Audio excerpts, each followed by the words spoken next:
So, good evening, everyone. As you all know that this month we are studying GI cancers. We have initial sessions on radiological anatomy, and then we have a session on role of radiation in stomach cancer. Today we got Dr. Raja Pramanik as our teacher, who will teach us about neoadjuvant, perioperative, and adjuvant therapy in gastric cancer. Dr. Raja Pramanik is alumnus of prestigious All India Institute of Medical Sciences, from where he has done his DM in medical oncology, and currently he is looking after GI cancers at AIIMS Delhi, Dr. B.R.A. IRCH. So over to you, Dr. Raja Pramanik, and thank you so much for joining us. Thank you, Dr. Dodul, and a very good evening to all the participants out there. So I am thankful to Dr. Dodul that he provided me with this opportunity. And over the next 30-40 minutes, I will discuss with you on the topic allotted to me, that is neoadjuvant, perioperative, and adjuvant therapy in gastric cancers.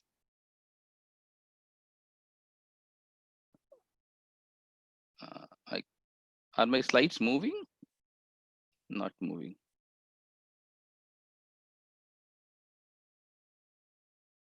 Yeah. So I have nothing to disclose, but I will disclose at the very outright that I will be dealing only with the classical non-cardia gastric cancers. That is what Dr. Dodul told me to discuss. I will not be touching upon the esophageal and gastroesophageal junction tumors, which are often clubbed in several trials of gastric cancer. And the reason for this is that the new TNM classification now says that the Sievert 3 types, which are more than 2 centimeters away from the G junction, they are now classified as gastric cancers. So this disease of the G junction and lower esophageal tumors, they behave differently than the classical gastric cancers. They are treated differently with different modalities and different philosophies. So the classical gastric cancer, which is the non-cardiac of the body of the stomach, body fundus and the pylorus of the stomach, we will be dealing with this. So that's my disclosure number one. So let's get things into perspective, and we start with one case so that we all get to the groove of the topic. This is a 50-year-old male, a non-smoker without any comorbidities. He had weakness for last 2 months and a weight loss of around 3 kgs. CBC revealed a hemoglobin of 7.2. He was evaluated for this anemia and he was found to have iron deficiency anemia. Now we know for iron deficiency anemia in a male, the first thing we do is an upper GI endoscopy to rule out any bleeding ulcers there. We did it, and there was an ulceroproliferative growth in the lesser curvature. The CCT showed that there were no nodes. It was a clinically T3 N0M0 disease on CT scan. He visited a GI surgeon and he was planned for upfront surgery. He underwent a total gastrectomy. The signet ring cell adenocarcinoma was there. It was a margin negative R0 resection with D2 lymphadenectomy. 18 lymph nodes dissected, 2 positive.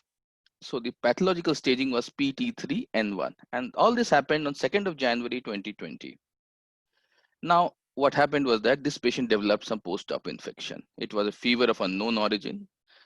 He had some pus collection in the abdomen. It was drained with a pigtail, and slowly he recovered, but this took around 2 months' time, and then he was referred to oncology hospital on 3rd of March 2020, and he is PS1 now. Now the question begins. He meets a medical oncologist, Dr. M. Okay. He convenes a tumor board and has a discussion. So what is the best option for him right now?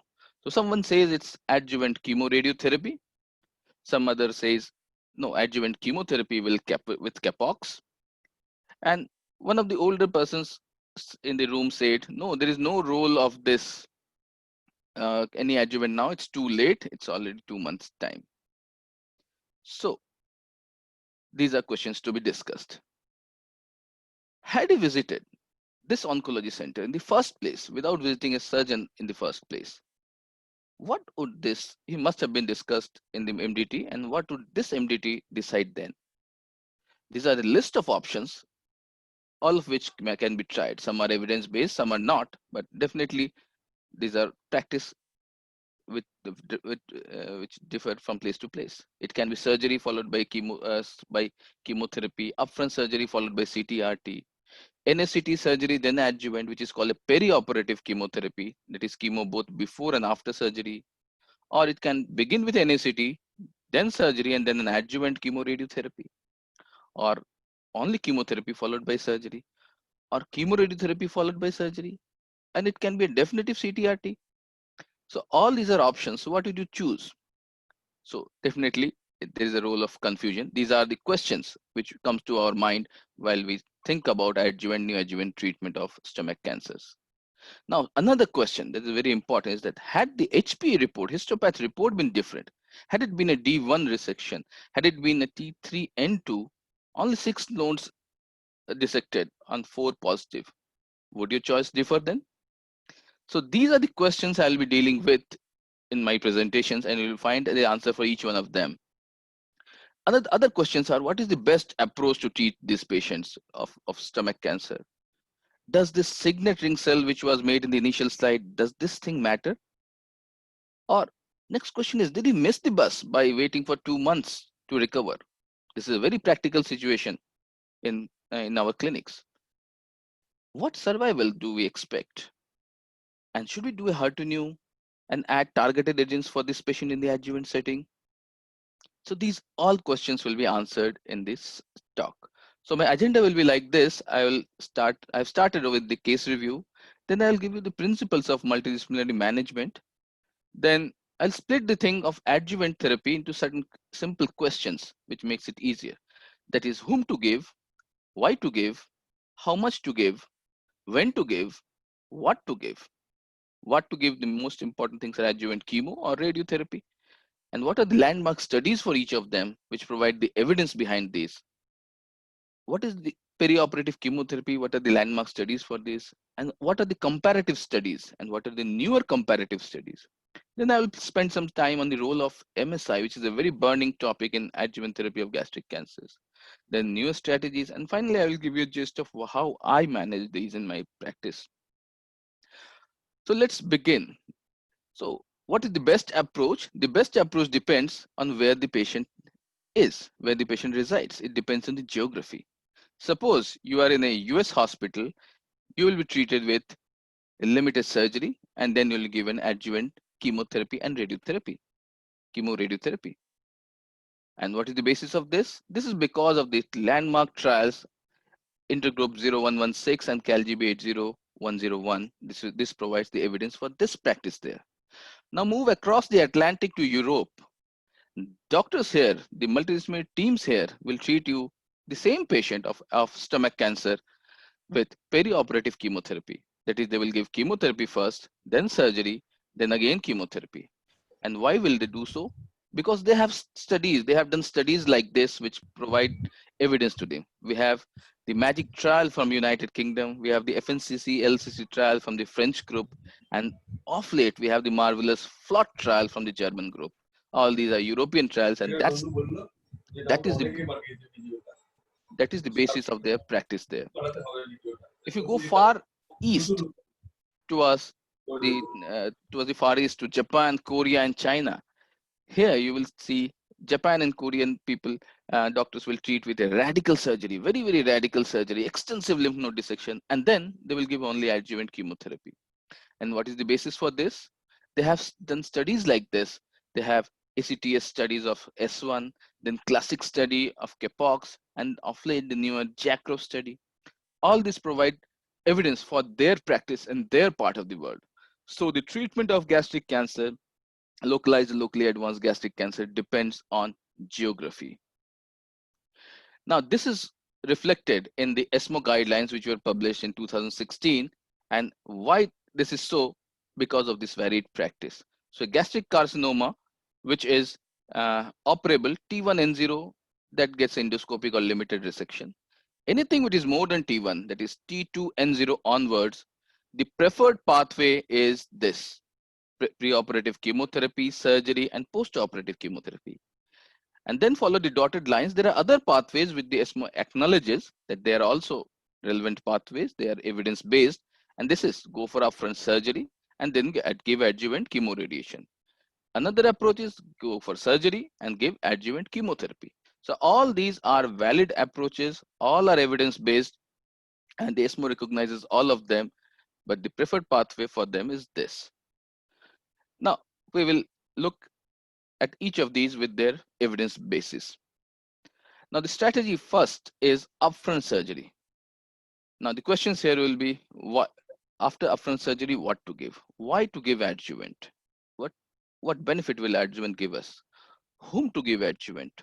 Whom not to give adjuvant? And then when to give adjuvant? What are my options? What to give? And comparison of landmark trials, how much to give and what to expect. And what is the rationale for this approach? This approach says that if we do a surgery upfront, there's an accurate documentation of the T and N stage. So we are not over treating anyone. We get a better risk assessment and we get a better local control. And definitely surgery followed by CTRT or surgery followed by chemotherapy both have level 1 evidence. We have phase 3 trials for both for chemotherapy and CTRT. And to top it all, with this approach, everyone at least gets a surgery. Now, the first question is whom to give adjuvant. Now, the NCCN guidelines says that any PT3 above or any node positive, these patients will receive adjuvant. They should be given adjuvant. There is some confusion over PT2N0. T2N0 it is 1B disease. That is, the ESMO guidelines say that yes, they should also be given adjuvant, but in practice for the NCCN guidelines, there are certain recommendations for PT2N0 again.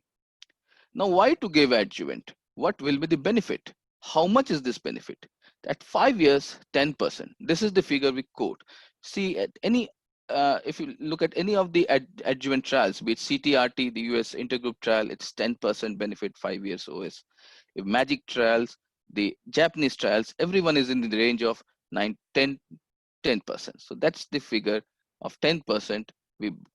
Of late, the trials, the FLOT trials are giving us more. But 10% is the at least benefit of adjuvant therapy we get in adjuvant gastric cancer. Next, very important $1 million question is when to give. What is the optimum time for this patient in question? The optimum time is unknown. Most clinicians will give adjuvant chemotherapy within 6 to 8 weeks of surgery. Why? Because most adjuvant trials have been like that. But in practice, you will get complications. Post-operative morbidity is high, and these patients will need time to recover. So 8 weeks, by 8 weeks starting chemotherapy, this will be for a minority of patients. Many more patients will be able to start within 12 weeks. So practically, we take a cutoff of 12 weeks because beyond 12 weeks, the benefit of any adjuvant therapy declines. So there was a study by Ahmed et al. In 2014, and they studied the DFS between those who received adjuvant chemotherapy within 8 weeks and more than 8 weeks, and they found that there was no difference. But this is a single study. Whether there is a delay in starting adjuvant chemotherapy beyond 8 or even 12 weeks, whether it compromises outcomes is not clear. A study by Park et al. From Korea, they show yes, there is a compromise, but the same journal had next year there was another study by Greenleaf et al. Which shows that no, it does not compromise. So the practice at most of the centers is 3 months cutoff, 12 weeks. Now, the next question is what to give in adjuvant therapy to a patient of gastric cancer who has received upfront surgery. What to give? Now, there are two options. We can give adjuvant chemotherapy, we can give adjuvant chemoradiotherapy. Both of these have level 1 evidence, but the context for these levels of evidence is different. What is the context? The context is the different types of surgeries. Now, you have to pay attention to this. The surgery of gastric cancer has to be an R0 resection with a complete lymphadenectomy. There are definitions of D1, D2, and D3. So this has to be clear that D1 lymphadenectomy means that is removal of nodes which are adjacent to the stomach around the lesser curvature along the greater curvature. D2 means that is removal of lymph node which are along the branches of the named arteries which are the branches of the celiac axis. And D3 means nodes along the aorta. Now, if we recapitulate our clinical anatomy, applied anatomy, this is the celiac axis and it has three branches. This is the left gastric artery, this is the splenic artery, and this is the common hepatic artery. Lymph nodes stations around these arteries, these named arteries, have to be removed and have to be labeled properly. And that will be called a D2 dissection, and that is the standard of care. The station number 10 lies here somewhere in the splenic hilum and is very difficult to remove it without a splenectomy. Now, let us see our options one by one. What is the evidence for adjuvant chemoradiotherapy? This is the US practice, and this was based on a landmark study which was published in NEJM by John S. McDonald in 2001. Here, the R0 resected gastric adenocarcinomas were randomized to observation or to combined chemo plus radiotherapy. They gave 5-FU leucovorin first cycle. Then this was a bolus infusion, 5 days on every 28 days. And then there was radiation, and for the first three days and the last 3 days of radiation, first 4 days and the last 3 days of radiation, they received 5-FU and leucovorin bolus injections. Then there was a 1 month gap, and then again 2 doses of this bolus 5-FU leucovorin was given. And what was the result they got? This was an updated analysis. One was published in 2001, and this is the updated 10-year analysis published by Smalley et al. And this shows that the benefit, there is an overall survival benefit and a relapse survival benefit even at 10 years. And how much is the benefit? The median survival is of 5 leucovorin and RT group was 35 months as compared to the observation was 27 months. And the p-value was significant. The 5-year OS was 43% versus 28% with a good hazard ratio 1.32. Now, if we dissect out this, who did benefit? Anyone who had a D2 lymphadenectomy, there was no evidence of benefit. D0 or D1, definitely there was benefits. In the intestinal type, there was a definite benefit of chemoradiotherapy. And in women who had a diffuse, that is signature cells, they did not benefit. Now, there was severe criticism of the US of this trial because the surgery was suboptimal. The D0 resection, wherein it was there in 54%, and D1 resection was in 26%. The D2, which was the standard of therapy care, was done only in 10% of the cases. If we see the patterns of failure, there was similar frequency of distant metastasis in both the groups, chemoradiotherapy or the control group. And there were toxicities, hematological toxicities 54% and gastrointestinal 33%. And this led to the cessation of chemoradiotherapy for quite a lot of patients. Now, this was the trade-off. Now, years later, somebody, CalGB 80101 was done, and this compared the same old McDonald regimen with something better. They tried to improve the chemotherapy partner of this by introducing ECF, which was by then the standard after the MAGIC trial. So ECF was given, followed by CTRT, which was the same as the intergroup trial, followed by ECF again 2 cycles. They expected that it will improve the overall survival, but there was no improvement in overall survival. Only thing was that this arm was better tolerated. The ECF arm was better tolerated. What does this mean? This means that if you improve, if you give more chemotherapy, if you add chemotherapy to this to these patients, whether you give ECF or 5-FU leucovorin, the overall survival does not change. But this 5-FU leucovorin bolus is toxic. It is not an optimal regimen at present. Now, how do we give CTRT? In the McDonald trial, it was given like this. Day 1 to day 5, it was given in bolus injections, then radiotherapy, 28-day radiotherapy. Then there was a 1 month gap, and then in the radiotherapy, it was given for first 4 days and last 3 days of radiotherapy. Again, 5-FU and leucovorin were given.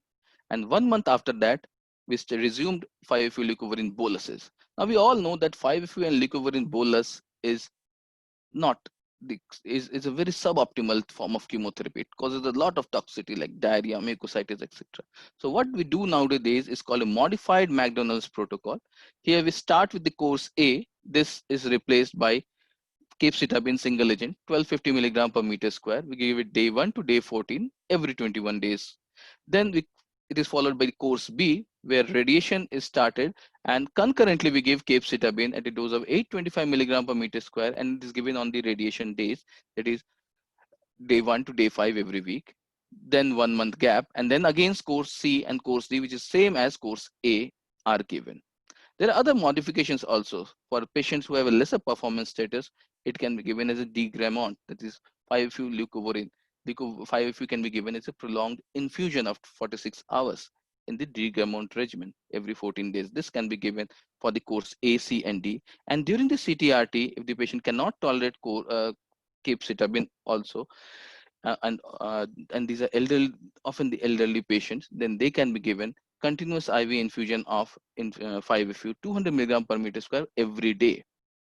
So this is how CTRT is administered at present times. Now come to the adjuvant chemotherapy options. What options do we have? We have 3 options. One S1, which is available in Japan, then Capox, and then the latest option is S1 plus docetaxel. I would mention that by 2010, we had a lot of studies in Europe which had adjuvant chemotherapy. And although they were small, they were not well planned, but a pooled meta-analysis of all of these showed that yes, there was a benefit, 5-year benefit of adjuvant chemotherapy over surgery alone. And then came these studies. In 2011, Japanese study of ATCS GC was published. And this was patients with stage 2 and 3 gastric cancers.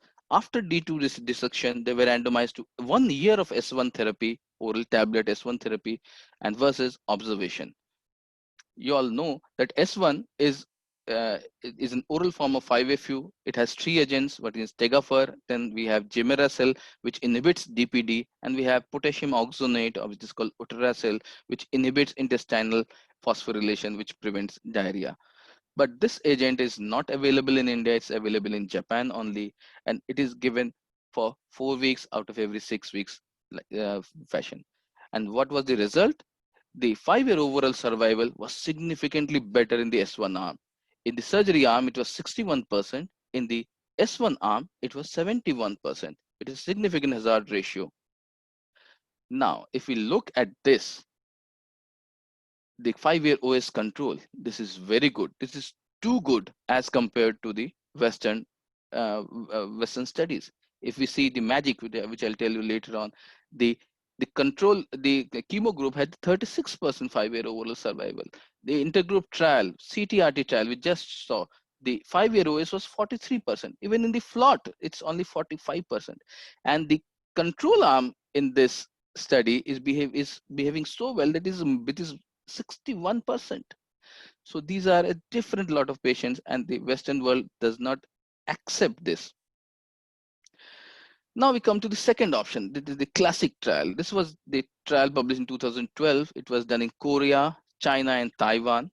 This was adjuvant capecitabine and oxaliplatin for D2 resected gastric cancers. So it says 2, 3A, and 3B gastric cancers, D2 resected 6 weeks prior to randomization, and they were randomized to treatment arm of one is adjuvant, no adjuvant observation versus 8 cycles of Capox or Zelox, capecitabine oxaliplatin, that which comprises 6 months. 8 cycles means 6 months of therapy. It is a 21-day cycle, and we can see that this is a clean gastric cancer trial. We have gastroesophageal junction is only just 2% or 3%. These are mainly located in the classical non-cardiac gastric cancers, and we had N1 and N2 status are equally compared in both the groups. and 67% of these completed the protocol chemotherapy, and this is the overall survival. We see an impressive hazard ratio of 0.66, that is 33% reduction in the risk of death, and the p-value is very significant for the CAPOX group. So adjuvant chemotherapy is giving a very good benefit for a D2 resected gastric cancer in this trial, and this is the foundation for the CAPOX therapy practice we give in adjuvant chemotherapy nowadays. This is the base, this trial forms the basis of that. It is the practice for majority of the medical oncologists in today's world. Now, in last year, in 2018, in there was a trial was published, was called the JACRO GC07. They thought of adding docetaxel to S1. So taxane plus 5-FU in the adjuvant setting. Does it improve survival? So this is addition of docetaxel to oral 5-FU, that is S1. Does it improve survival? So the study was planned like this: D2 gastrectomy, 3A to C. Look at the audacity, 20 to 80 years patients were included, 1100 patients. They were given S1 plus docetaxel and S1, all for 1 year's time. And these are the result. This is the 3-year disease relapse-free survival, which was the primary endpoint. This is for the total population. This is for 3A. This is for 3A and 3B. And in all these, we get the 3-year relapse-free survival was significantly better in the docetaxel arm. So that is S1 plus docetaxel is fares better than the S1 arm. But this was highly toxic. There was a high chances of diarrhea and neutropenia because both S1 and docetaxel, both 5-FU and docetaxel cause diarrhea. So this has not been accepted in general practice outside of Japan. Now, this is the recent most meta-analysis, which was in 2013. I showed you one in 2010, and this is the Cochrane meta-analysis, and it showed the benefit of adjuvant chemotherapy for resectable gastric cancer. How much is the benefit? This 35 trials, 34 studies were done, and the overall survival, it gives a 15% reduction in the risk of death. Hazard ratio is 0.85, and for disease-free survival, 0.79.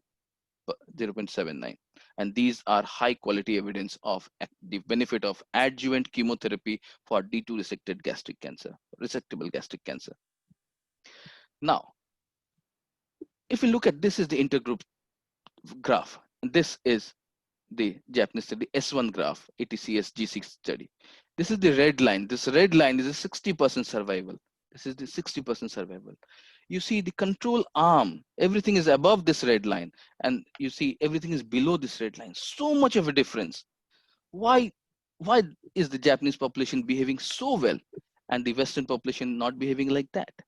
The reason is surgery. This D2 surgery is done in 100% of gastric cancers.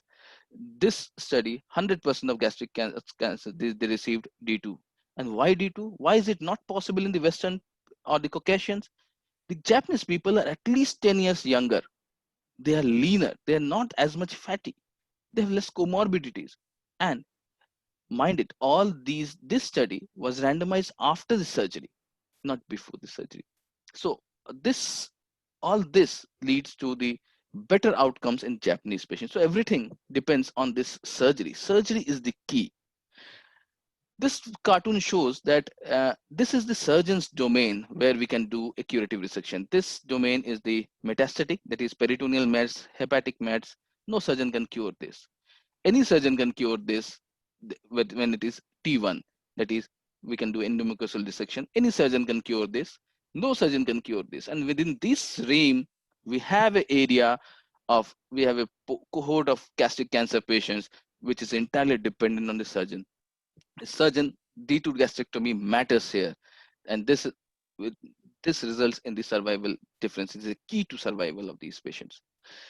And we know that D2 lymphadenectomy saves lives because it decreases local relapse and it decreases cancer-related death. And we got this from the Dutch cancer trial, the Dutch D1, D2 trial. Now the surgery, quality of surgery is the key. Just to mention, if we see McDonald's, the difference is 10%, 19% versus 29%, because 10%, only 10% had D2 resection. If we see this S1 study, what is the difference between surgery and surgeon chemotherapy? 2.1 versus 1. This is a 1% difference. And 100% had D2 resection, and 5% difference if 100% had D2 resection. So surgery, quality of surgery is the key. Again, if we have a high volume center where the surgeon performs more than 40 surgeries, 40 esophagectomies, or more than 20 gastrectomies a year, then we have less morbidity and less mortality. This was found from this study in Europe. So the surgeon's quality, surgical quality matters a lot in gastric cancer. Now we come to the million-dollar question. Isn't adjuvant chemotherapy sufficient? Do we need adjuvant radiation at all? So the answer to this is we do not need RT if there has been a D2 resection. What is the evidence for this? I'll come to this. ARTIST 1 and 2, and we have retrospective studies from the Dutch group. But RT will benefit in anything which is less than D2. And what's the evidence? Because the intergroup trial says so. The CALGB trial says so. Now let us this. The Dutch observational studies showed that if this was a D1, D2 study, if we have a D1, then there is a benefit of chemoradiotherapy over surgery for local recurrence as well as for overall survival. The moment we turn to D2, the red one, this chemoradiotherapy graph goes down. There is no difference of surgery versus surgery plus chemoradiotherapy if we do a D2, but this is retrospective. So adjuvant CRT has no survival or recurrence benefit over D1, but has the benefit over D1, but not over D2 surgery. But this is retrospective evidence. Now come to prospective evidence. This is the ARTIST trial. It tries to answer the question, does RT add to D2 resection? So it was first published in 2012, and then the updated was published again in JCO in 2015. These were all D2 resected gastric cancers, stage 1B to 4, and they were randomized to XP arm and XPRT arm. There's a capecitabine cisplatin, 6 cycles of cape-cis versus cape-cis plus capecitabine, the capecitabine cisplatin along with RT, again cape-cis. So this RT was not with only capecitabine, it was with capecitabine plus weekly cisplatin as well.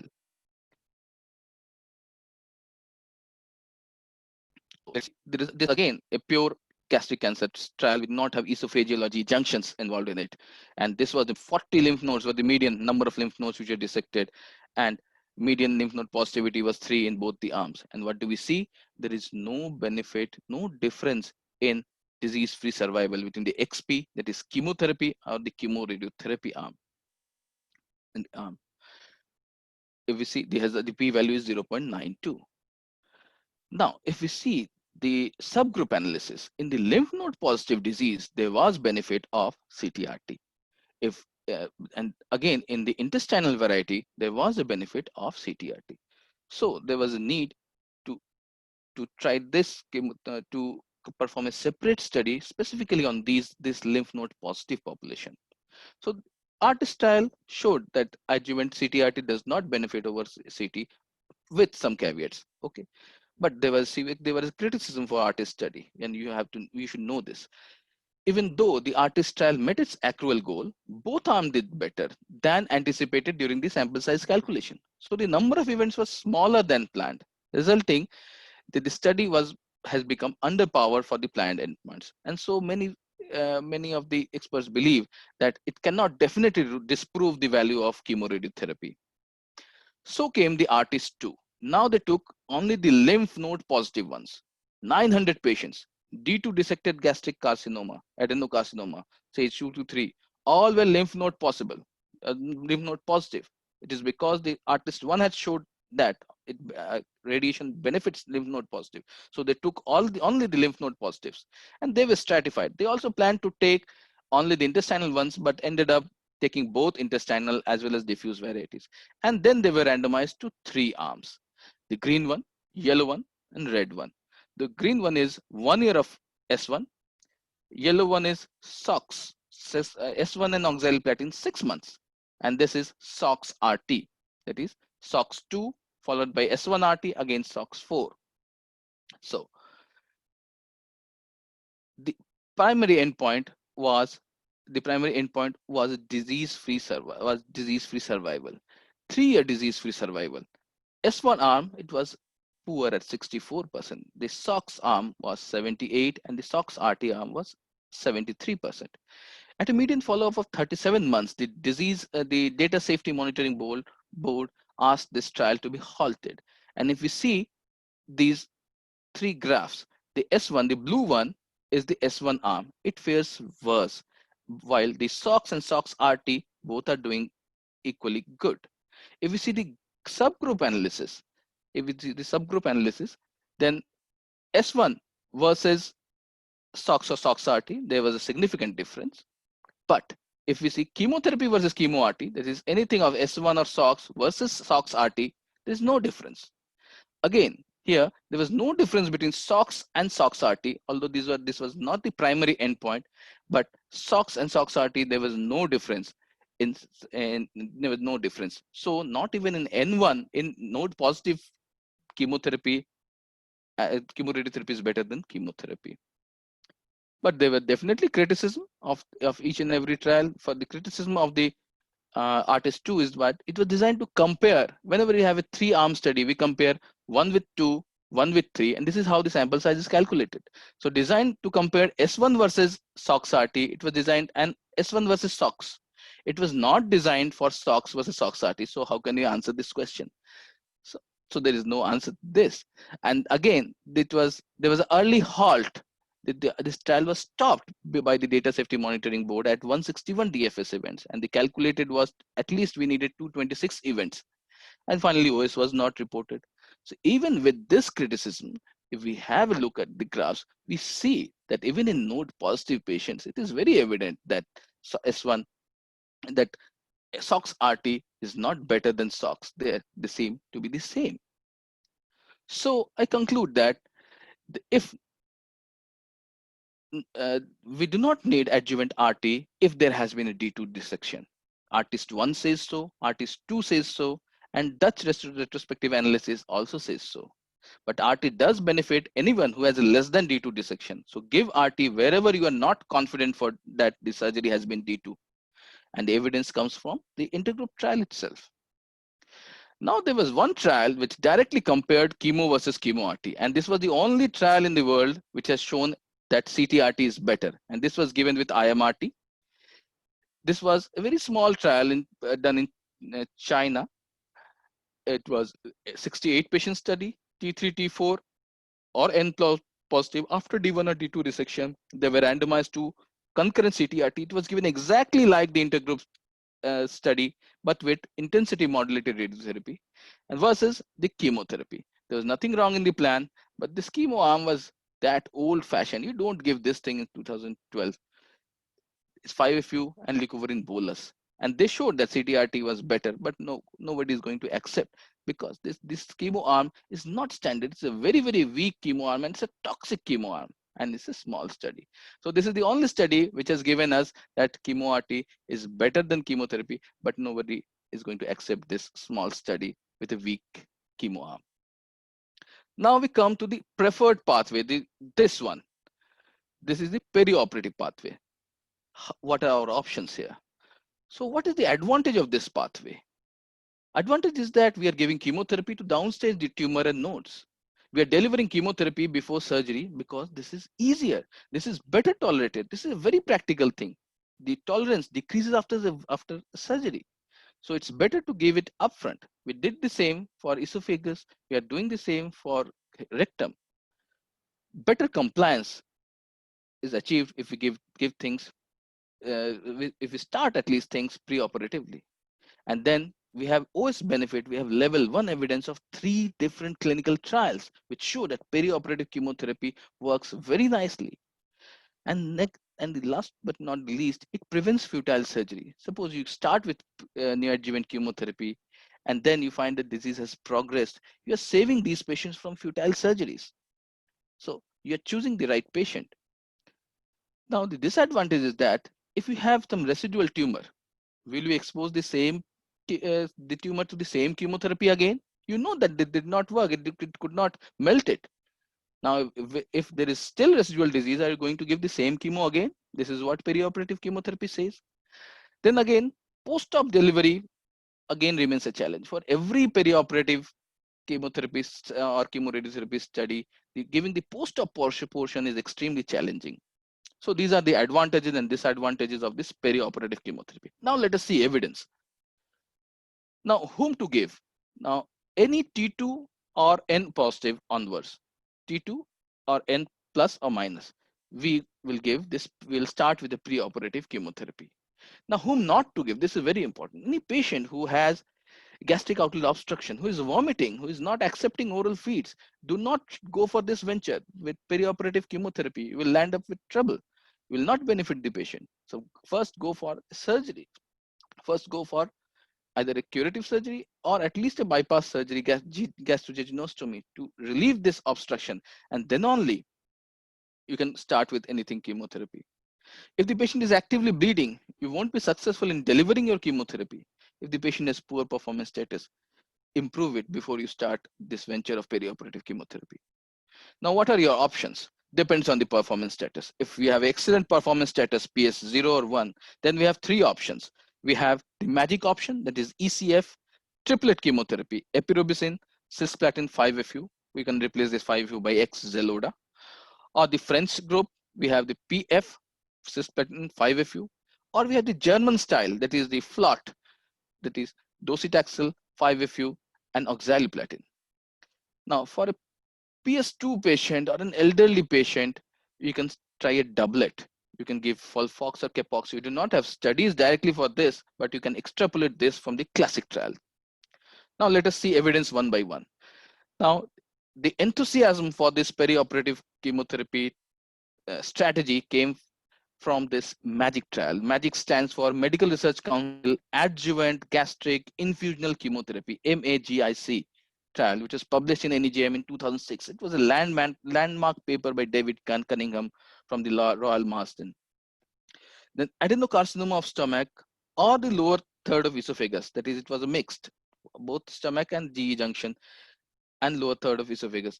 They who were suitable for curative resection, they entered this study. They were randomized into the surgery arm or to the chemosurgery chemo, CSC arm.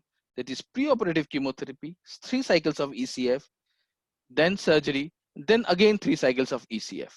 And the primary endpoint was overall survival. Now let's see what they got. This is the overall survival. There was a significant improvement in overall survival. The 5-year survival for the chemo surgery chemo arm was 36%, and while for the surgery arm it was 23%. Significant hazard ratio of 0.75. The median survival was there was a 4-month increase in median overall survival. Similar benefit was for PFS, and we got a PAT-CR around 8% of the patient. If we see the post-operative deaths, post-operative complications, and median duration of treatment, both of these were same. So delivering chemotherapy before surgery did not compromise the surgical outcomes, did not compromise the surgery. Now there were limitations of this MAGIC trial. That non-standard surgery was again the problem here. Many patients had less than T2 resection, inaccurate preoperative staging, and then higher percentage of patients in the chemo arm underwent curative surgery, 79 versus 70. Then early stage disease was more in the chemo arm, and only 42% completed the protocol. So these are serious allegations against this MAGIC trial. Even despite all these problems, it showed an overall survival benefit, which was never shown before in a gastric cancer trial of chemotherapy. Now, this is the French trial, FNC-LCC trial. It was published in JCO in 2011. So in this trial, adenocarcinoma, both of EG junction and stomach cancer, only 25% were stomach cancer. They were given preoperative chemotherapy. This is 2 cycles of CF, then surgery, followed by 3 to 4 cycles of CF. And the comparator arm was surgery, and all this, they received D2. 25% were gastric cancers. Rest were GE junctions. And the 5-year and 5-year OS and 5-year DFS both were improved significantly. But the planned sample size was not accrued, and it has to be stopped early. But this did give us a bit that perioperative chemotherapy benefits. Now came the FLOT4. It was a collaboration of 28 German centers. It was already the initial results were coming in 2016, 2017, 18, but the trial was published in 2019 in Lancet.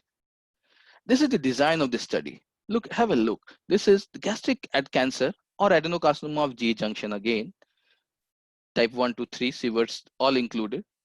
Clinically T2 to 4 or clinically any node negative or any, and M0. They were randomized to FLOT, 4 times FLOT resection, then 4 times FLOT.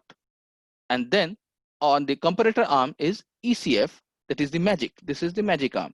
ECF or ECX3 resection, and then ECF times 3. So till now, whatever we have seen in the FNCC-LC or the magic trial, the comparator was observation. Comparison was surgery only. This is an active comparator arm. So this is a robust study. We are studying FLOT versus a standard of care, which is magic. Now, what does FLOT stand for? Then we have docetaxel. This is 50 milligram per meter square. Oxaliplatin 85 milligram per meter square, and leucovorin 200 milligram per meter square, all given on day 1. And 5-FU to 2600 milligram per meter square is given by infusion. And mind it, this is not 48 hours, it is 24 hours infusion. So this is a very strong regimen, and this is given every 2 weeks. So FLOT is a strong regimen. What we have changed epirubicin with taxane, and we have changed the platin. We have changed the cisplatin to oxaliplatin here. And does this give us any result? Yes, let's see. The baseline characteristics, if we see, the stomach were only 44%, the rest were G junctions. This is the result. We are getting an significant benefit in overall survival, which was our primary endpoint. So hazard ratio, impressive hazard ratio of 0.77, significant p-value. Median overall survival 50 months versus 35 months. So this is the first time that one perioperative chemotherapy regimen is giving us a survival benefit over another strong standard of care chemotherapy regimen of that time. This is highly significant. 2 years, 3 years, and projected 5 years survival, 36% versus 45%. There's significant difference, 14% difference in survival.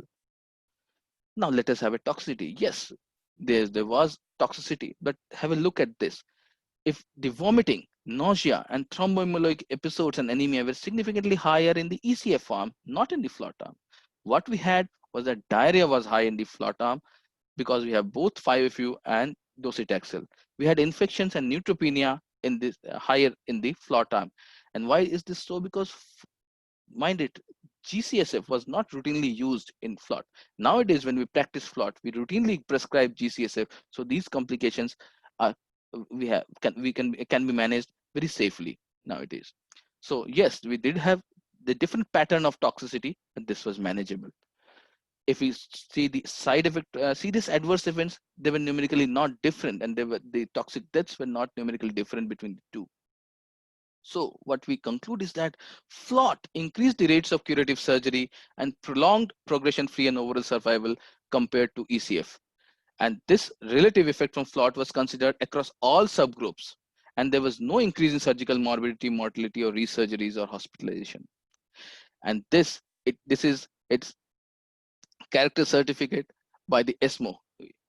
I think every one of you should go through this magnitude of clinical benefit scale with the ESMO magnitude of clinical benefit scale.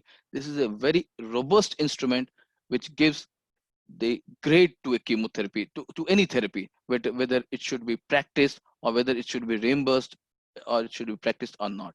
This gives it a grade A because there's a more than 5% improvement in 3-year in survival at more than 3 years. Okay, so this is a very important regimen, and this has changed our practice since its publication. Most of the medical oncologists have adopted this FLOT4 regimen for their good PS patients. Now just have a comparison. What I told you, this is the MAGIC trial, this is the FNCC LCC trial, and I've not mentioned this OE2 because this is a purely esophageal trial. And this is the ALBATRA, and this is the FLOT trial. Till now, we had in the comparator, no chemotherapy was there in the comparator, and we had got significant benefit in overall survival. And this is the first time in the FLOT regimen that we are having a control arm which is active control arm, which is the standard of care. And this plot is giving us a survival benefit over a standard of care, creating a new standard of care. So this is very important. Now again, come to a very $1,000,000 question. If we start with pre-op chemotherapy, we give this patient pre-op chemotherapy, then do a surgery. Then if we give RT after surgery, will it improve survival? Or if we continue with chemotherapy, will it improve survival? So this is a very important question. Now, this was tried to be addressed by this trial, which is called the CRITICS trial. This is very, very important. Now, this is chemotherapy versus chemoradiotherapy after surgery and preoperative chemotherapy for a resectable gastric cancer. This is a phase 3 trial. Have a look at the schema.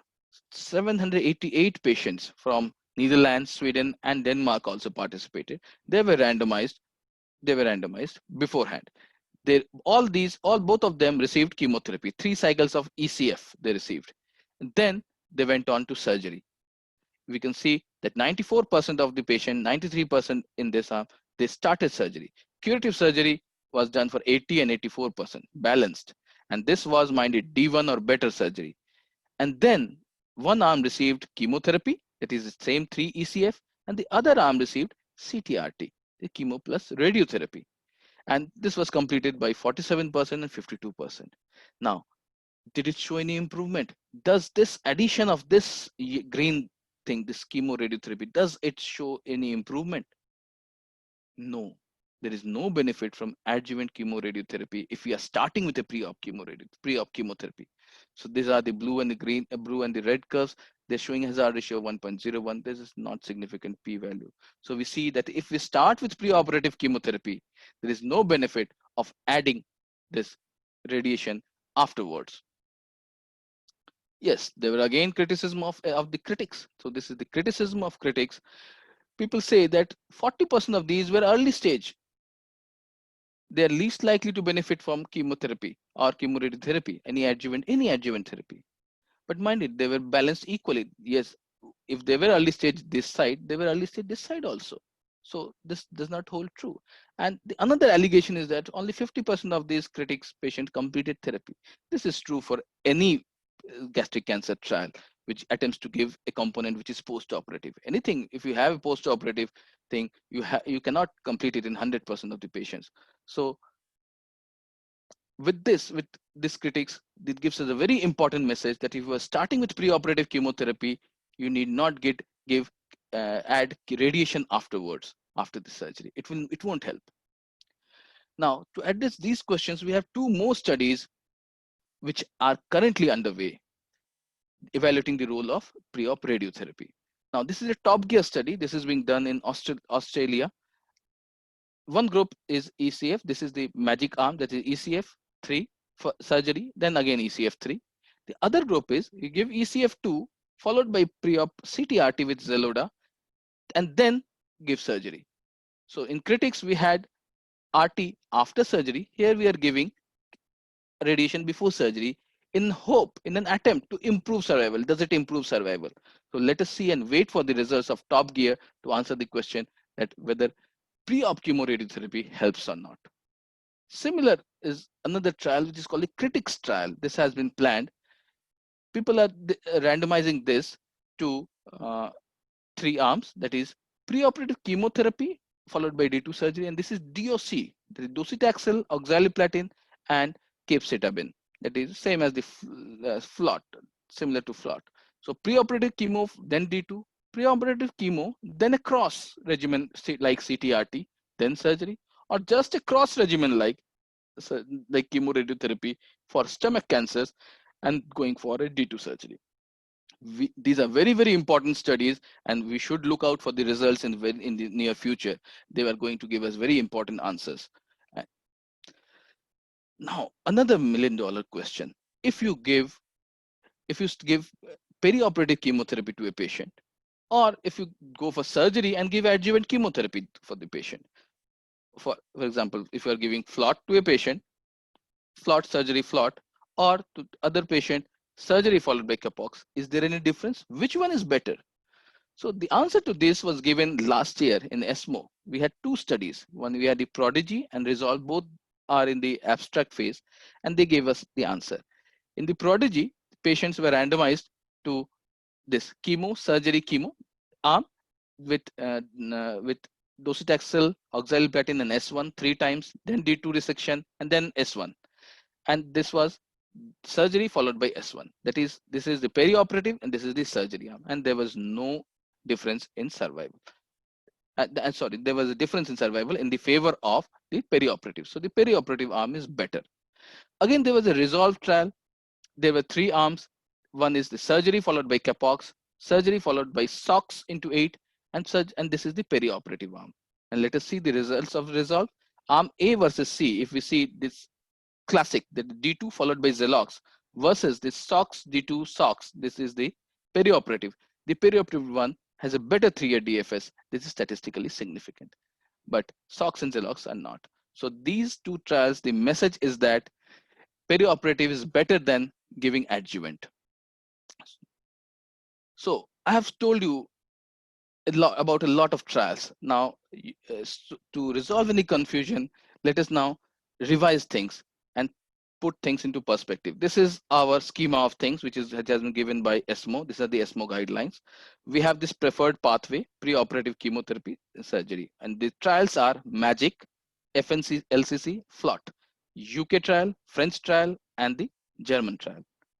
Now, this is the surgery followed by adjuvant chemotherapy. This is the trials for this are classic, CAPOX trial, ACTS, GC, that is the S1 trial, and the JACRO trial. These are all Japanese. Now, adjuvant chemoradiotherapy, intergroup trial, and CALGB trial. Now, if we compare these two, what are the trials? This is the ARTIST trial, which compares adjuvant chemo versus adjuvant chemoradiotherapy. Now, this is the if we compare preoperative chemotherapy and then if we give preoperative chemotherapy and then we compare whether addition of RT is beneficial or not, this is the trial. This is the CRITICS trial. Now, if this perioperative strategy, is it better or the adjuvant strategy is better? These trials are Resolve and Prodigy, which I just showed you. You must be aware of other trials like POET trial, CROSS trials. These are all GE junction and esophageal trials. Do not confuse them with the classical gastric cancer trial. So this cartoon is a mind map of all the major trials which I have just discussed. Just have this picture in your mind when you would think of which trial addresses what question. Now I will turn you to special cases. What about signet-ring cell adenocarcinoma? Does it benefit from adjuvant chemotherapy? So, well, there was a retrospective study from France some years ago, which told that if there is a signet-ring cell cancer, perioperative chemotherapy gives worse results. Go for surgery only. But this skepticism has gone. In ASCO 2019, the French group has shown the results of this trial. They took only this signet-ring cell adenocarcinomas, and then they randomized them to surgery followed by adjuvant chemotherapy or the perioperative strategy. They did not give the full results, but the disease-free survival intent to treat, this shows that perioperative chemotherapy is doing better. So don't worry for signet-ring cell carcinomas. We can give perioperative chemotherapy and don't need surgery upfront. Now, special case number 2, what to do for HER2 positive patients? We know that trastuzumab has improved survival in metastatic disease. Will the same thing work in perioperative setting also? In oncology, you do not have 2 + 2 = 4 every time. It may be 3 sometimes it may be 6, sometimes maybe 5. So until unless you have level 1 evidence with its phase 3 trials, you cannot confirm anything. So the same happened. There was a Petrarca trial, which is a phase 2 trial present in this year's ASCO 2020. It was 81 patient trial. FLOT was given with trastuzumab. Okay, PATCR improved. It was PATCR definitely improved from 12% to 35% with the addition of trastuzumab to FLOT, but there was a high toxicity, diarrhea, neutropenia, everything worsened. And so this trial was stopped and no phase 3 trial has been planned for now. Now, adjuvant capox and trastuzumab, the results are awaited, and there is another trial which is called the innovation trial, where we are giving there are 3 arms: cisplatin 5-FU with alone, cisplatin 5-FU with trastuzumab, cisplatin 5-FU with trastuzumab plus pertuzumab, and the results are awaited. Until unless these results give us positive results about targeted therapy targeting the HER2/neu, do not venture into giving this anti-HER2/neu agents in the perioperative or adjuvant setting. Now, can we give other targeted agents? Can giving bevacizumab help? So there was a trial published by the MAGIC group, that is the Royal Marsden people, UK MRC. They added bevacizumab to ECX, that is the MAGIC regimen, and they found that there was no difference in overall survival. There was no difference in PFS or DFS. So do not add bevacizumab to these to the perioperative regimens. Now come to a hot burning topic: MSI, macrosatellite instability, high stomach cancers. What about them? Does this uh, benefit with chemotherapy or not? Now, recently, this is the latest molecular classification. We classify gastric tumors into MSI high and MSI stable. MSI unstable, MSI stable. MSI stable are those with an EMT and those which are epithelial, and then again they are P53 positive or negative. This is the current concept. Now, there was an individual patient data meta-analysis of the role of microsatellite instability as a biomarker. So this was published in JCO 2019. 4 trials: MAGIC, Classic, Artist, and ITACA. All 1556 patients of these from all these 4 trials, their data was taken, and MSI status of these patients was analyzed. And what do we get? We get that MSI is prognostic. If we have a MSI high, this is the blue curve. This is, these patients fare better in terms of disease-free survival and overall survival. So 5-year disease-free survival and 5-year overall survival for MSI high are remarkably higher. Their p-value is very, very significant. So MSI high tumors do good. This is a prognostic. Now, they have a predictive value also. If we treat these patients with chemotherapy, they do worse. If we don't treat them, this is the blue, this is the green one, only surgery alone, then we do not give them any adjuvant, they fare better. So MSI low, if we give surgery plus chemotherapy, this chemotherapy works. It gives improved hazard ratio. It gives improvement in DFS, gives improvement in OS. But MSI high, if you give chemotherapy, it is detrimental. So DFS decreases, the overall survival also decreases. Now, the next thing is how to integrate immuno-oncology drugs. Now, these are very hot topics, new kids on the block.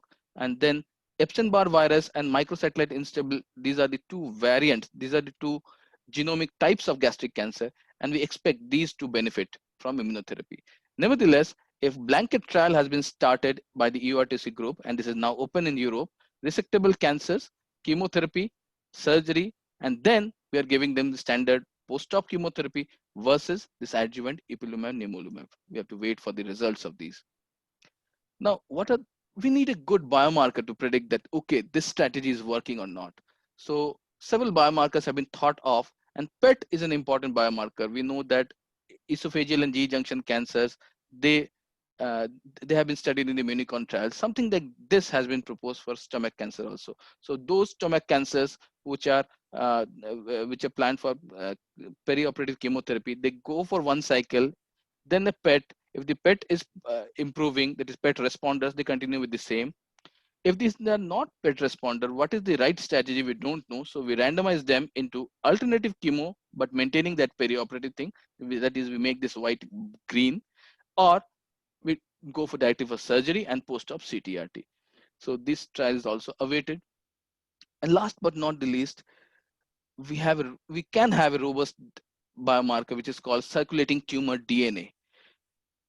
We have different publications which are very good publications coming up, which came up in recently May 2020, and this was published last year. They tell us that if we have a detectable circulating tumor DNA after surgery, anytime after surgery, it predicts a relapse. It predicts a relapse. So in the future, we may have like this. who will benefit from an adjuvant chemotherapy?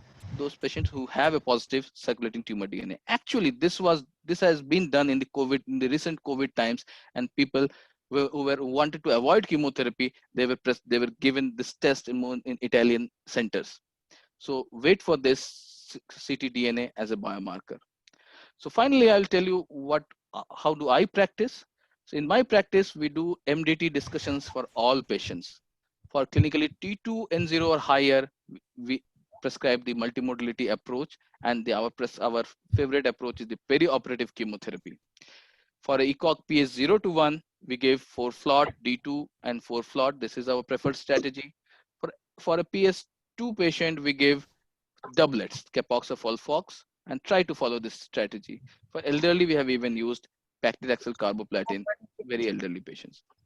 Upfront surgery, we do prescribe to patients who have gastric outlet obstructions or who are bleeding or who are occasionally for T2 non-bulky tumors also get surgery done and they then come to us.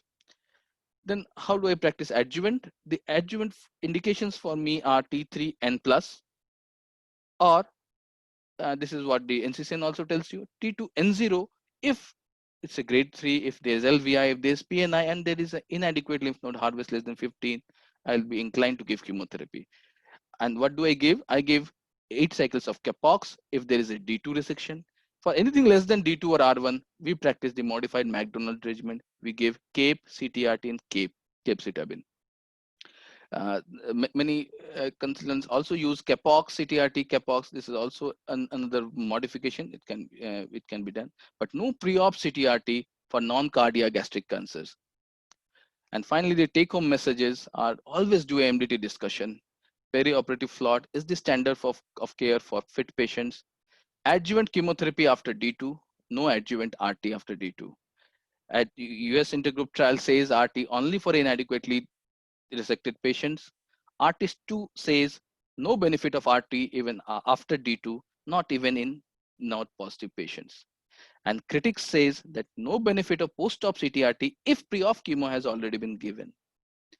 Biologicals like VEGF, HER2, and immuno-oncology drugs are all experimental as of date now. Don't try it in the adjuvant and neoadjuvant setting.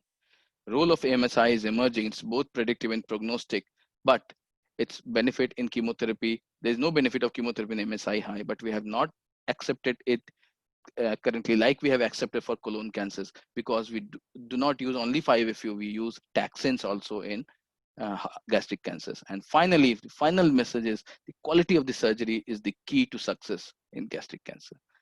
Thank you very much for your patient hearing, and I'll be love to have your questions.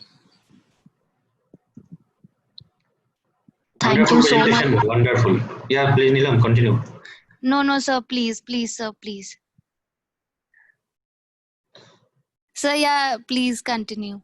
Your remarks are more important. You are the main purpose of all these academic programs. So something coming from the students are more encouraging to the teacher. So I think you should actually participate in the discussion and comments and everything. Sir, it was an amazing presentation. Like, it's so clear, so crisp, and like the answers that I actually needed, I got all the answers, and it was a wonderful presentation. Thank you so much, sir. It was really, really good and useful.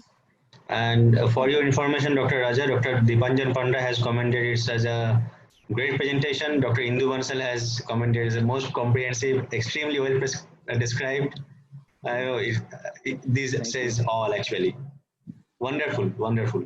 Thank you. And I think you have actually included all possible topics and whatever questions can come to mind, starting from all the trials, role of radiation, perioperative, adjuvant, everything, and then all individual special cases. So this is simply awesome. Thank you. So there are a couple of questions in the chat box. Let us start one by one.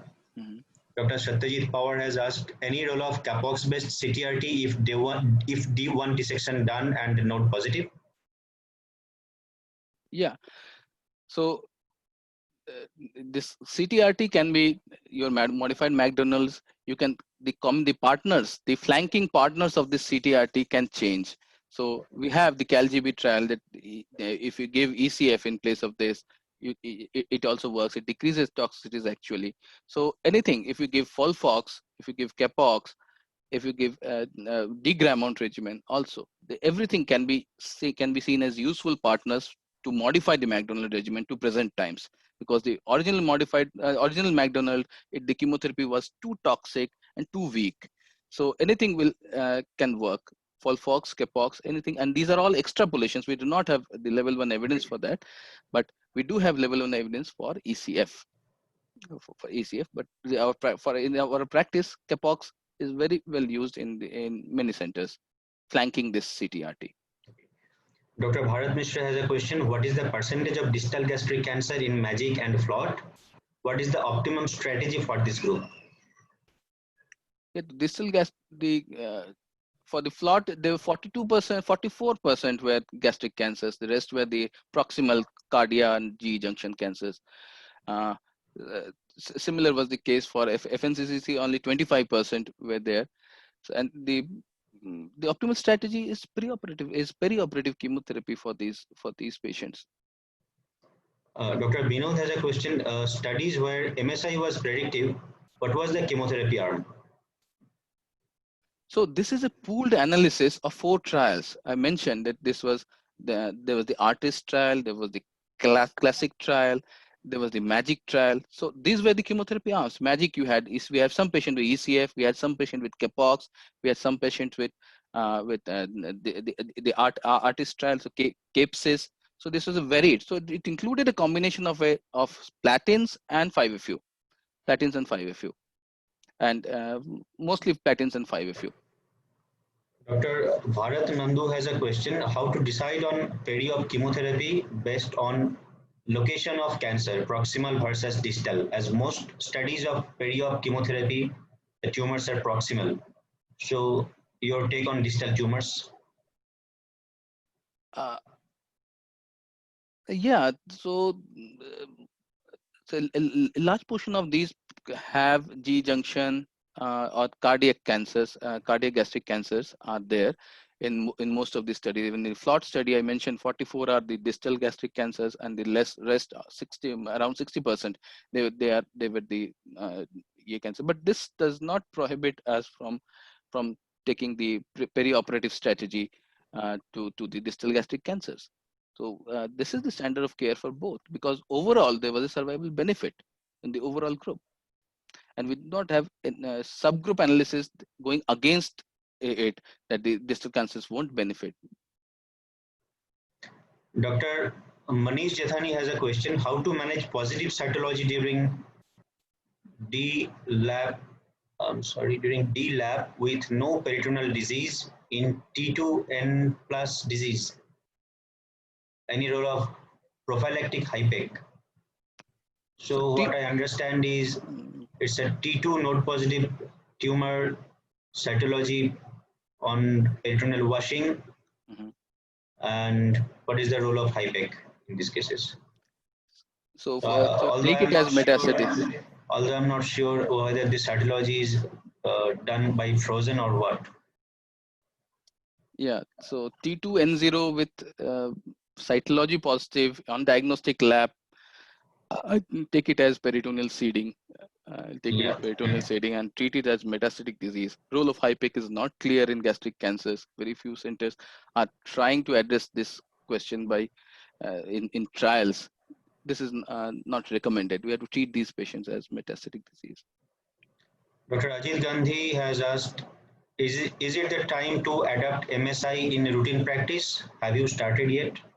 So this is an important question to ask. The reason I tell you, the role of MSI in colon cancers, there was no trial for that. It was that these patients, MSI high patients, don't benefit from capecitabine. They deteriorate with capecitabine. This was just an observation of pooled studies, and there was no prospective trial done, and this changed our practice. So many experts believe that we should do the same thing for gastric cancer also. But mind it, gastric cancer is not like colon cancer. We use taxanes a lot in and now using taxanes in the perioperative setting is very important. Is the standard of care.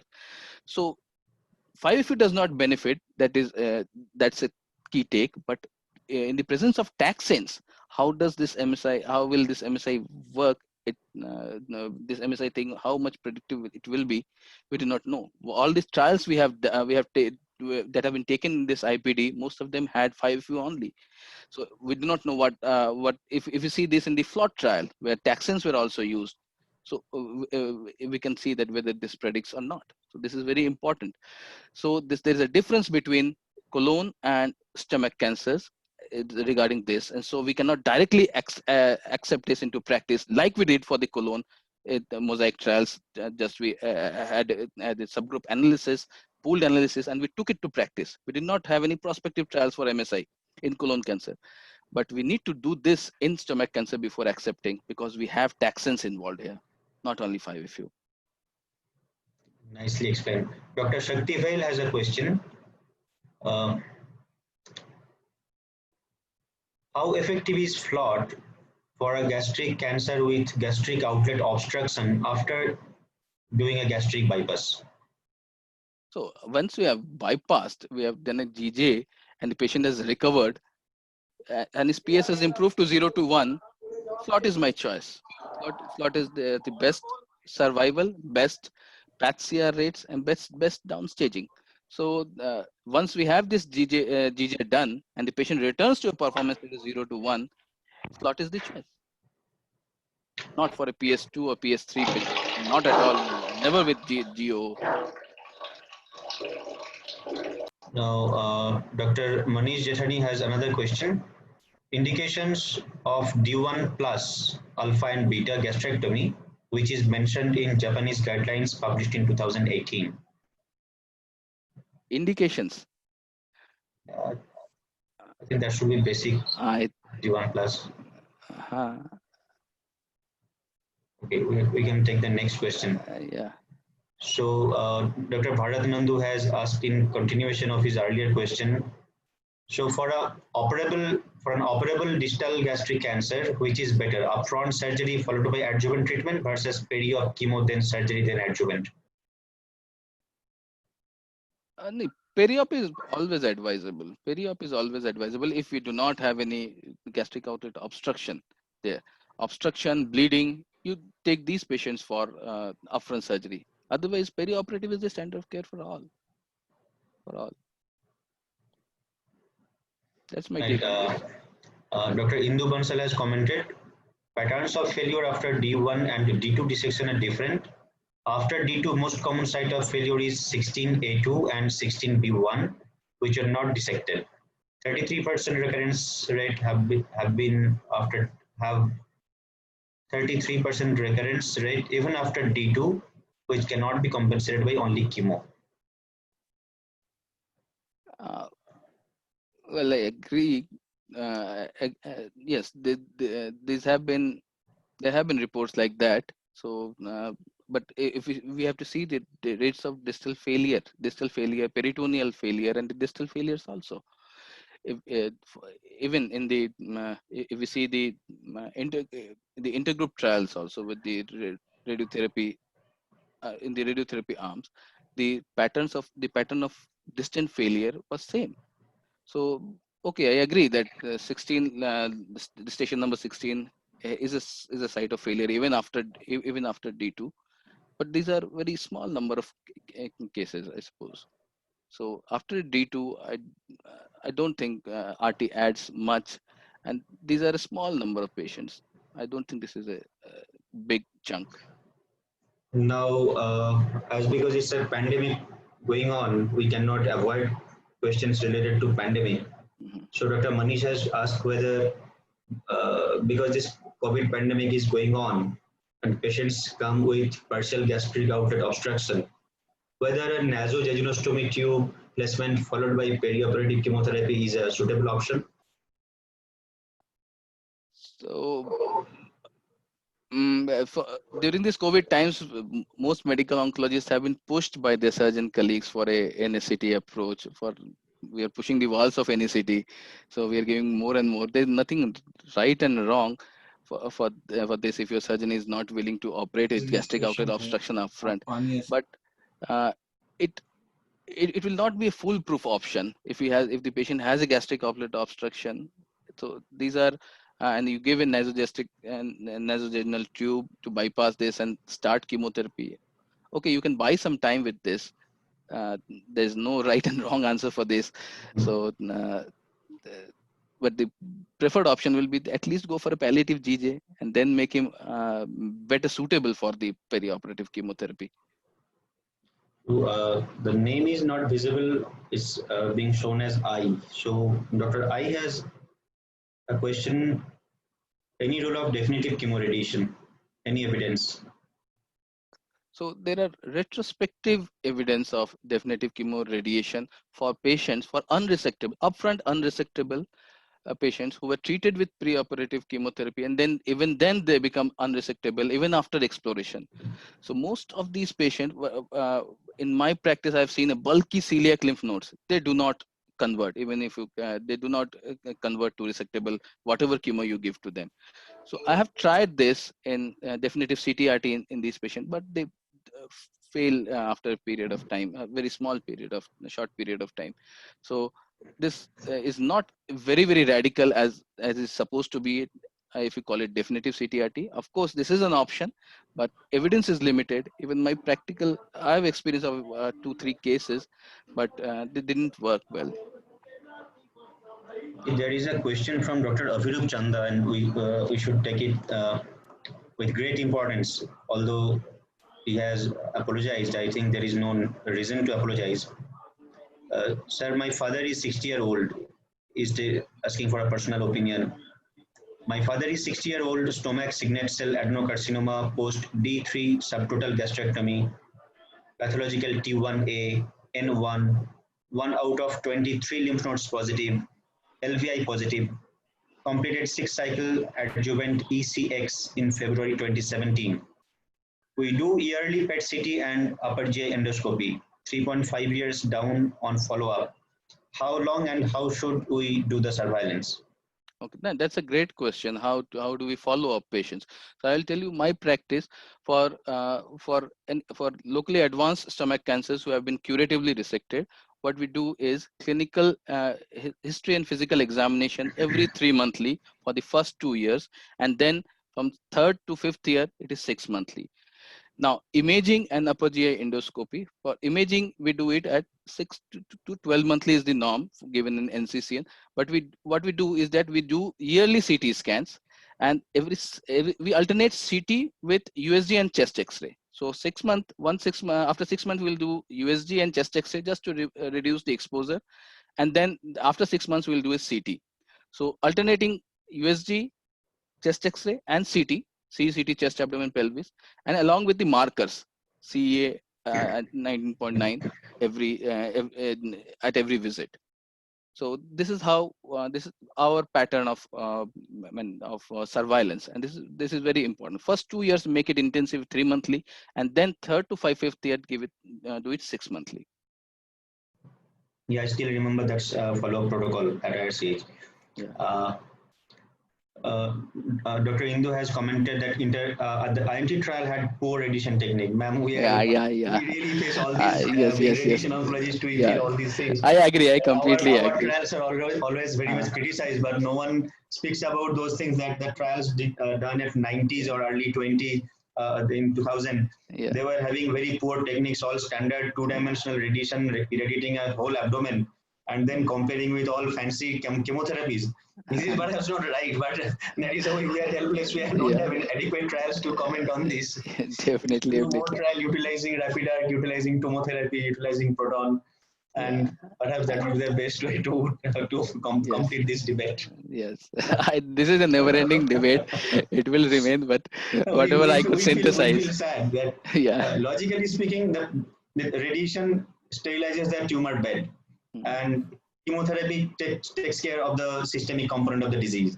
So logically speaking, adding radiation should increase local control, Yeah. but that does not happen in clinical trials. Yeah. Now, what are the lacunae of those trials? How good was the radiation plan? How good was the radiation Yeah. contouring? Because we speak a lot about surgical quality, we never speak about quality of radiation. Definitely. Definitely. So definitely these things are very important. But until and unless we are having some robust randomized study, it's very difficult to comment, and I really do not find that that's going to happen very soon, because it's now all about chemotherapy and chemotherapies. Even now, G junction is now.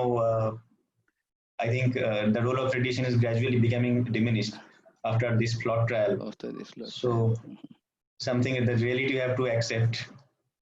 Yeah. Let's say. Dr. Dr. Dhanraj has a question. Patient presenting with para-aortic node upfront, how to manage considering it requires a D3 dissection? Para-aortic lymph nodes is a M1 disease. This is anything for anything beyond the celiac axis is metastatic disease. So consider it at M1 disease. Treat him with a palliative intent.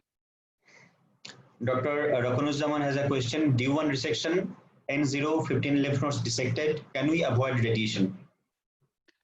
No, you I can. think this question does not give enough information whether the pre-op treatment, whether it was a peri-operative or what. Yeah. It does not give adequate information. But still, what will be your take on this question? So had it been an upfront surgery, D1, D1, even 15 lymph nodes, adequately resected lymph node, but if it is D1, then only chemotherapy is not adequate. We have to incorporate RT to it. Yes. Management. So I think many more questions are pouring in. Is all the effect of your fantastic presentation? Will you agree to take a few more Please, questions? please. Yeah, Okay. please. Then let us take this question. Dr. Arnav Banerjee has asked, modifications of D2 entails leaving station 10. Is that enough to call it a D2 outside Japan? Oh, this is a purely technical surgical question. So, leaving that splenic hilum. I think we have a question. We have a session on surgical aspect Surgical. of stomach cancer on 19th or 20th.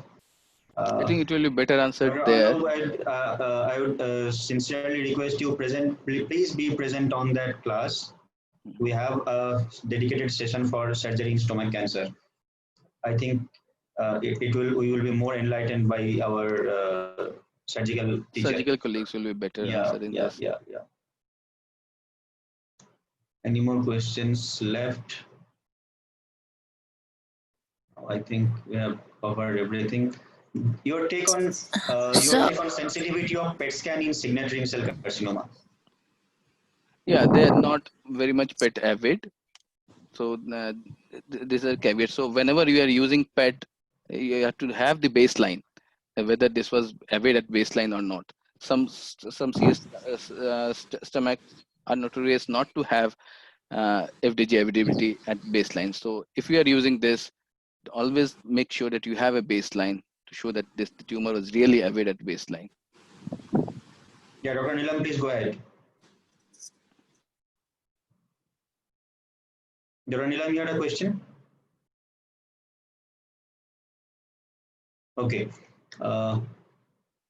Any recommendation for oligometastatic CS stomach? Should we start off with FLOT, and if the metastatic site responds, go for surgery? Dr. VS. So the stomach is not a disease I will recommend for a curative approach for oligometastatic disease. So, but FLOT has been tried in this setting. There have been studies where FLOT have been tried, but the definitions of oligometastatic, it's a moving concept. It's even for stomach cancer. This is not like colon cancer. So this is a different entity altogether. Its metastatic potential, its natural history is different. So metastatic disease has to be treated with a palliative intent. I won't advise curative resection for these patients because most likely you are going to fail for oligometastatic disease in stomach cancers. True. I think it's going to be a dynamic thing. A lot of areas and subsites which earlier used to be considered as incurable now are coming under the purview of oligometastasis, and people are trying a lot to make them curable. We recently had a discussion on lung cancer, on head and neck cancer, and we have seen that treatment approaches are currently changing very rapidly. Even in lung cancers now, having metastasis of up to 5 in number being treated with radical intent, and those trials are really showing impressive results. Although it's yet to come for CS stomach, but we can only hope that it will come someday. Yeah. Okay. Any more question from anyone?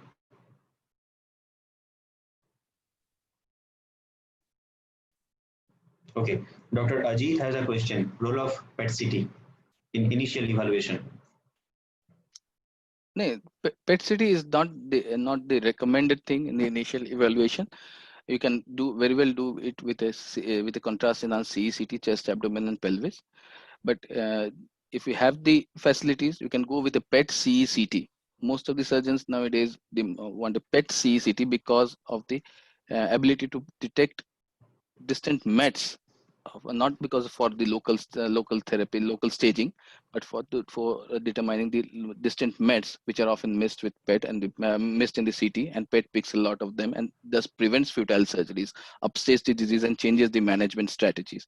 So CECT is enough. It is the prescribed thing. But if you had nothing against doing a PET CECT, but contrast enhanced CECT is the standard of care. The next question from him is role of diagnostic lab for initial evaluation. Yeah. See, there have been studies for this. For example, if you see the Critics 2 trial, which is the latest, which is if you see the protocol, it begins with a diagnostic laparoscopy to detect those peritoneal mets early on for each and every patient, then randomize them to dissect out the M1 disease upfront. But it is not feasible for everyone to go for this with diagnostic laparoscopy upfront. We do not use it. Recently, we are having one trial in RCH with diagnostic laparoscopy in GB trial in gallbladder and stomach, in which is being run here. But we can do it before attempting surgery for unresectable disease, or those who have not had the sufficient reduction, sufficient cytoreduction or volume reduction after preoperative chemotherapy. Going for a radical surgery, before going for a radical surgery, you can do a diagnostic lab, check for peritoneal metastasis. And not for every patient, it's not recommended. I think, yeah, so Dr. Avirav Chand has another question. How long to follow up with radiological imaging after radical treatment?